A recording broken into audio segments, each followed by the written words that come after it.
There is no architecture without event, without activity, without function. You may have heard this phrase before, but do you know the story of the man who coined it? Bernard Tschumi was a thinker who dared to say architecture was not about walls or roofs at all, but about events, collisions, and dramas of human experience.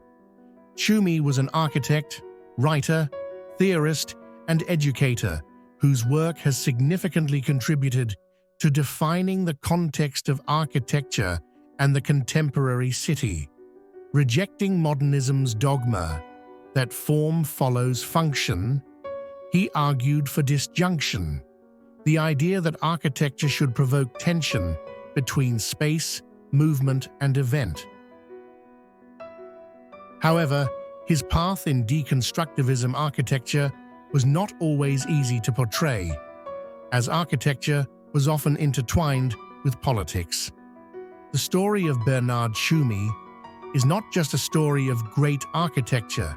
This is a story of breaking rules, questioning traditions, and imagining spaces that challenge how we live, move, and interact. This is a story of how, in the aftermath of war and tradition, architecture was reimagined as an event, a choreography of movement, memory, and provocation that challenged everything we thought a building could be. Today, let's uncover the tale and understand what architecture meant to this man. This is the story of Bernard Tschumi.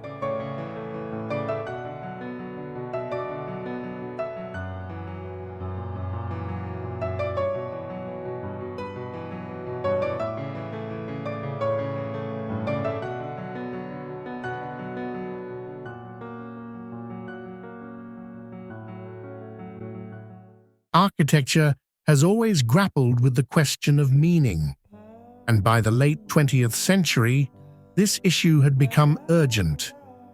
Modernism's promise of clarity, form follows function, had fractured into disillusionment, whereas postmodernism often relied on irony and surface ornamentation.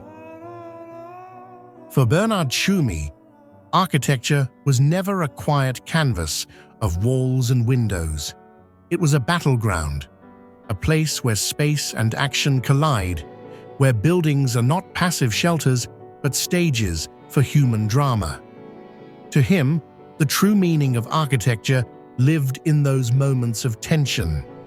A crowd gathering, footsteps echoing, a kiss on a stairwell, an argument in a corridor. Architecture was never still. It was alive, restless, always waiting for the next event. It was within this context Bernard Tschumi posed a fundamental challenge. What if architecture was not about form, or function, or symbolism? What if architecture were about what happens in space? About the events, collisions, and moments of encounter. To understand Tschumi's radical proposition, we need to situate him in his historical context. Paris in the late 1970s and 80s was still marked by the memory of the 1968 student protests, which had produced widespread suspicion of authority and institutional order. At the same time, President François Mitterrand launched the Grands Projets, ambitious cultural commissions intended to project France's identity and modernity on the global stage. It was within this climate of political upheaval and cultural reimagination that Tschumi won the 1982 competition for the design of Parc de la Villette. Unlike his contemporaries, he did not offer a picturesque landscape of trees and lawns or a monument to past traditions.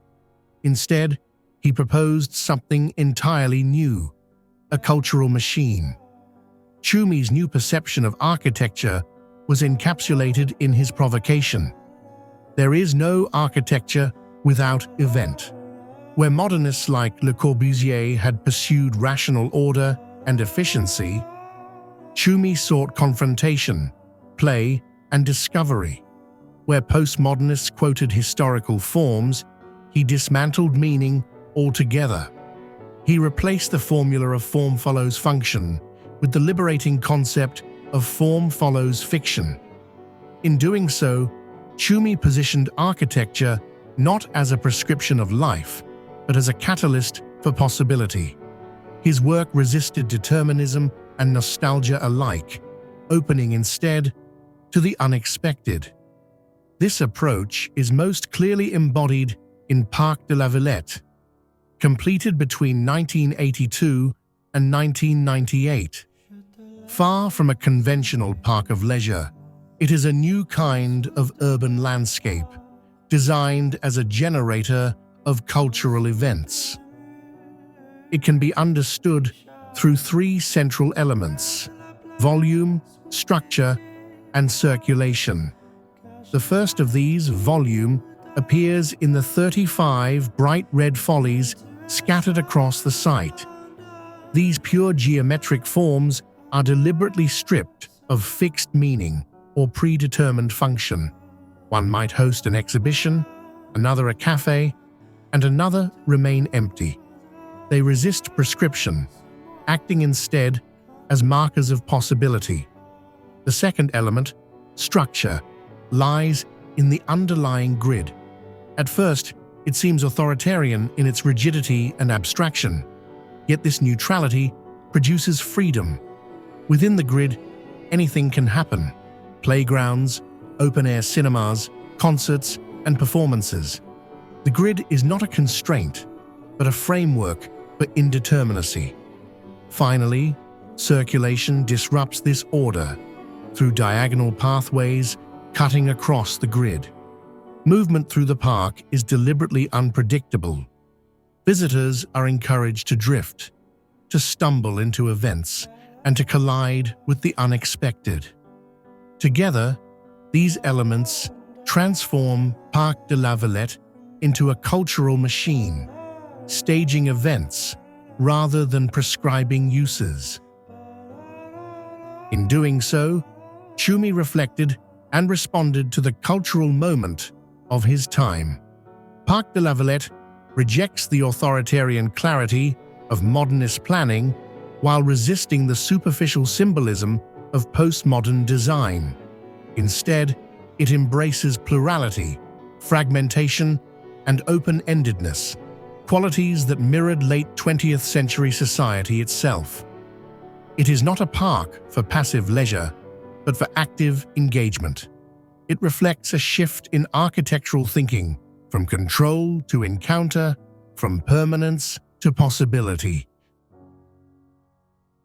Ultimately, Tschumi's redefinition of architecture reveals a profound shift. For him, meaning was not about permanence, harmony, or order. It was about encounters, collisions, and cultural events. Through Parc de la Villette, he showed how volume, structure, and circulation could be stripped of conventional function and reassembled as a machine for discovery. His work demonstrates that architecture's true power may not be in directing us where to go, but in allowing us to discover where we might end up. In a fractured world, Tschumi dared to make architecture disjunctive, uncertain, and alive. And perhaps in doing so, he revealed the most radical meaning of architecture of all.